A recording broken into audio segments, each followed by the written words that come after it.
Good morning all of you. आज का जो मोस्ट इम्पॉर्टेंट जो टॉपिक होगा उस पर हम बात करेंगे कि रिफ्यूजी क्या होता है, शरणार्थी क्या होता है और माइग्रेंट क्या होता है जिसको आप प्रवासी कहते हैं, और फिर इमिग्रेंट क्या होता है और प्रवासी क्या होता है। साथ ही साथ आज के most important word of day पर भी बात करेंगे। तो आइए जानते हैं कि जो रिफ्यूजी है, रिफ्यूजी को अगर हम समझें तो शरणार्थी या शरणागत, यानी कहें तो शरण चाहने वाले व्यक्ति को हम क्या कहेंगे, रिफ्यूजी कहेंगे, शरणार्थी कहेंगे। क्या है इसके पीछे कारण? जो व्यक्ति अपने मूल देश की सुरक्षा खो दी है, इट मीन्स जो उत्पीड़न, भय, हिंसा के कारण वहाँ वापस नहीं लौट सकता है, ना वो इच्छा रखता है लौटने का, तो वैसे व्यक्ति जो है वह रिफ्यूजी कहलाता है। जैसे म्यांमार का एक समुदाय रोहिंग्या समुदाय है जिन्होंने बांग्लादेश में आके शरण ले लिया है, तो ये चर्चा में है। इसी तरह भारत में भी जैसे तिब्बत के शरणार्थी भारत में शरण ले रहे हैं, तो अन्य देशों में भी इस तरह के शरणार्थी की संख्या काफ़ी है। तो सबसे ज़्यादा जो शरणार्थी की संख्या है विश्व में, वो सबसे ज़्यादा जो है तुर्की में है, क्योंकि उससे सटा हुआ देश सीरिया है जहाँ पिछले 10 वर्षों से युद्ध चल रहा है। वहाँ के लोग जो हैं तुर्की में शरण ले रहे हैं, तो सबसे ज़्यादा रिफ्यूजी तुर्की में देखने को मिलता है। नेक्स्ट है कि प्रवासी यानी माइग्रेंट किसे कहेंगे, माइग्रेंट किसको कहेंगे और यानी प्रवासी किसको कहेंगे? ऐसे व्यक्ति जो काम या बेहतर रहने की स्थिति में, काम की तलाश में जाता है या बेहतर रहने की स्थिति में जाता है कि तलाश में अन्य स्थानों पर जाता है, वह बाद में अपना देश और बाद में वो अपना देश लौट आता है, तो ऐसे व्यक्ति जो है वो प्रवासी कहलाएंगे, माइग्रेंट कहलाएंगे। जैसे अभी यूक्रेन से कुछ छात्र जो हैं, कुछ व्यक्ति जो हैं भारत लौटे हैं। उसका वहाँ पे उद्देश्य यह था कि शिक्षा पाना था, व्यवसाय करना था, लेकिन वो उसके बाद जो है वापस आ गए, वो माइग्रेंट कहलाएंगे, वो इंडियन माइग्रेंट कहलाएंगे, प्रवासी भारतीय कहलाएंगे। तो माइग्रेंट आपने देखा। अब प्रवासी क्या होता है, जिसको आप इमिग्रेंट बोलते हैं। अब प्रवासी क्या होता है? जो व्यक्ति काम या बेहतर रहने की स्थिति के लिए अस्थायी रूप से यानी परमानेंट रूप से विदेश में चले जाते हैं और वहाँ से वो वापस नहीं आते हैं, तो ऐसे व्यक्ति जो है आप प्रवासी कहलाएंगे, इमिग्रेंट कहलाएंगे, इमिग्रेंट कहलाएंगे। आज के most important word of day में, टाइम्स ऑफ इंडिया का most important word of day में हम बात करें तो है एडहॉक।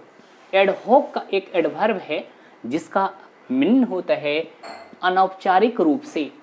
कहता है ना कि वो हमसे अनौपचारिक रूप से बात कर रहा था, कहने का मतलब जो है बिना किसी योजना के। एडहॉक मतलब हुआ without any planning, it means अनौपचारिक रूप से। अनौपचारिक को आप बिना किसी योजना के सेंस में आप देख सकते हैं। दूसरा है रिफ्यूजी। रिफ्यूजी जो है शरणार्थी या शरणागत। रिफ्यूजी को आप शरणार्थी कहिए या शरणागत कहिए।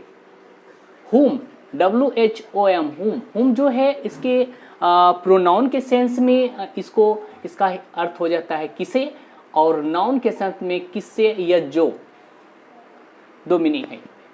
इंसिडेंट कहता है ना कि एक इंसिडेंट, कहने का मतलब यहाँ पे कोई घटना से है, कोई हादसा से है या वारदात से है या प्रसंग से है, तो ऐसे जो शब्दावली है उसके लिए अंग्रेजी वर्ड है इंसिडेंट। एक घटना घट गया, तो इसके लिए इंसिडेंट एक शब्द आया है। एक आया एक्सीडेंट, एक्सीडेंट। एक्सीडेंट किसको कहेंगे? आकस्मिक घटना के लिए। आकस्मिक कोई घटना होता है, एक्सीडेंट हो जाता है, जैसे टक्कर हो जाता है नहीं, तो यहाँ पे आकस्मिक घटना एक्सीडेंट कहलाया। अफर्ट, अफर्ट जो है EFFORT, एफर्ट जो है इसको हम क्या बोलते हैं कि प्रयास, कोशिश या चेष्टा, कहते हैं ना गुड एफर्ट, मतलब अच्छा प्रयास नहीं, तो एफर्ट का मीन हुआ प्रयास, कोशिश या चेष्टा जो आप कर रहे हैं, एफर्ट कर रहे हैं। एक वर्ड है effort, F word effort. Effort मतलब होता है कि खर्च करना या जुटा पाना। नहीं कहता है कि हम जो है इतना एफर्ड नहीं कर पाएंगे, नहीं, तो ये एफर्ड जो है वो खर्च करना या जुटा पाना या देना।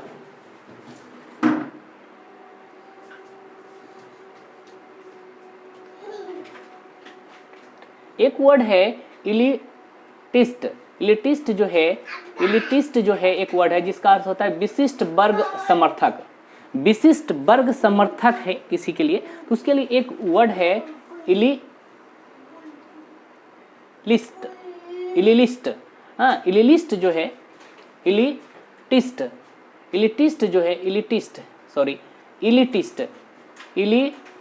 इलिटिस्ट विशिष्ट वर्ग समर्थक। एक अर्थ रिफ्रेन मतलब होता है कि बचना। इसके लिए एक प्रीपोजिशन आता है फ्रॉम, रिफ्रेन फ्रॉम मतलब बचना, किसी भी चीज़ से आप बच रहे हैं, स्किप कर रहे हैं, तो रिफ्रेन वर्ड आता है। रिफ्रेन मतलब बचना या परहेज करना, आप किसी से परहेज करते हैं तो उसके लिए वर्ड रिफ्रेन है। शॉक, SHOCK, शॉक मतलब होता है झटका। शॉक मीन क्या होता है, झटका से है, इलेक्ट्रिक करंट के जो शॉक लगते हैं, हाँ, झटका से। डिस्क्रिमिनेट का अर्थ होता है पक्षपात या विभेद करना। डिस्क्रिमिनेट करना यानी पक्षपात करना या फिर विभेद करना, उसके लिए वर्ड है डिस्क्रिमिनेट। एक यहाँ पे ये आपका 17 अप्रैल 2023 का एक इंसिडेंट है, एक घटना है। ये उत्तर प्रदेश के बरेली का है और वो हुआ था क्या है कि मोबाइल जो है वो चार्ज में लगा हुआ था। उसी दौरान फ़ोन आता है और चार्जिंग के दौरान ही फ़ोन रिसीव किया जाता है और वो व्यक्ति जो रिसीव करता है उसके हाथ में जो है डिजिटल वॉच भी लगा हुआ था और जैसे वो मोबाइल से बात करने के दौरान ही उसको शॉक लगता है। ये शॉक, SHOCK, शॉक, झटका लगता है, वो गिर जाता है। उसके पेरेंट्स उसको हॉस्पिटल लेके जाते हैं जहाँ पर उसको डेड घोषित कर दिया जाता है। तो मैं आशा करता हूँ कि ये जो मोबाइल क्रांति में जो एवरी पर्सन के पास जो मोबाइल है उसकी जो कार्य प्रणाली है, उसकी जो चार्जिंग सिस्टम है, तो मैं आशा करता हूँ कि चार्जिंग के दौरान आप लोग जो है मोबाइल फ़ोन का यूज ना करें। अगर मोस्ट इम्पॉर्टेंट है तो आप स्विच ऑफ करके उससे जो है प्लग खोल करके ही आप मोबाइल का यूज करें। ये जीवन जो है ना, ये जीवन बड़ी तपस्या के बाद मतलब जीने को मिलता है। ये जीवन का कोई मूल्य नहीं है, इसको पैसे से नहीं आका जा सकता है, पैसे से इसको ना खरीदा जा सकता है। जीवन बस एक बार ही मिलता है, इसलिए मैं आशा करता हूँ कि जीवन में प्रिकॉशन जो है वो बहुत ज़रूरी है। कहा जाता है ना कि precaution makes a perfect man. अगर आप में प्रिकॉशन किसी भी चीज़ के लेकर अगर आपको जानकारी है, सतर्क हैं, तो एक बड़ी हादसा से टला जा सकता है। मैं आशा करता हूँ कि हम मेरा छोटा सा एक इंसिडेंट को सुनकर आप जीवन में ज़रूर सतर्क होंगे, इसको प्रचार प्रसार भी करेंगे। धन्यवाद। आपका दिन शुभ हो, मंगलमय हो।